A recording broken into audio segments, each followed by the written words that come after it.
શું થયું રુચિ? કેમ આજ આટલી બધી દુઃખી દેખાય છે? કંઈ થયું? જો ને યાર, હમણાંનું જીવનમાં કંઈક ને કંઈક નાનું નાનું ચાલે રાખે છે, ઠોકરો જ વાગે છે. મને એવું થાય છે મેં ક્યારે કોઈનું કંઈ ખરાબ નથી કર્યું તો કાનાજી મારી સાથે કેમ આવું કરે છે? જો એક વસ્તુ યાદ રાખજે કે હંમેશા જે પ્રભુના શરણે હોય ને, પ્રભુ ક્યારેય એનું ખરાબ ના થવા દે. તો મારી સાથે કેમ આવું થાય છે? ચલ, હું તને એક સરસ વાર્તા કહું. વર્ષો પહેલાની વાત છે. બે બહુ જ સારા મિત્ર હતા.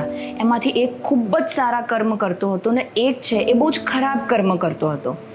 બંને જણા એક દિવસ ચાલતા ચાલતા ક્યાંક જતા હતા. તો જે બહુ જ સારા કામ કરતો હતો એને ચાલતા ચાલતા જતો હતો, રસ્તામાં પગમાં કાંટો વાગ્યો. અને જે બહુ જ ખરાબ કામ કરતો હતો એને આગળ જઈને સોનાનો લોટો મળ્યો. તો જે બહુ સારા કામ કરતો હતો એ બહુ દુઃખી થઈ ગયો. એણે ઘરે આવીને ઈશ્વરને વાત કરી, પૂછ્યું એણે મંદિરમાં જઈને, પ્રભુ મારી સાથે કેમ તમે આવું કર્યું?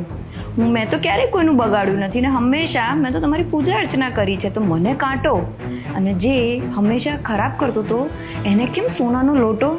ત્યારે ઈશ્વરે એને સમજાયું કે જે બહુ જ ખરાબ કર્મ કરતો હતો એના નસીબમાં આજે અઢળક સોનું લખ્યું હતું, છતાં એના કર્મના હિસાબથી ફક્ત એને લોટો જ મળ્યો.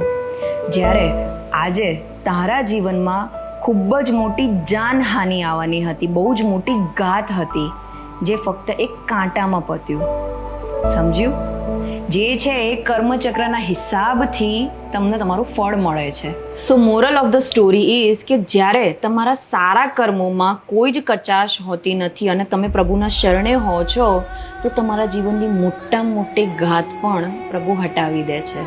ઈશ્વર પર વિશ્વાસ રાખજો કે એ જે કરે છે અને કરાવે છે એ હંમેશા સારા માટે હોય છે. જો જીવનમાં બહુ જ બધું સારું થાય છે ને તો એ ચોક્કસ તમારી કસોટી લઈ રહ્યા છે. અને જો ખરાબ થઈ રહ્યું છે તો પ્રભુ એ જોવા માંગે છે કે તમે કેટલા મજબૂત છો અને એમના પરથી તમારો વિશ્વાસ ડગ્યો છે કે નહીં. એકદમ સાચી વાત છે. સાચી વાત છે ને? જય શ્રી કૃષ્ણ.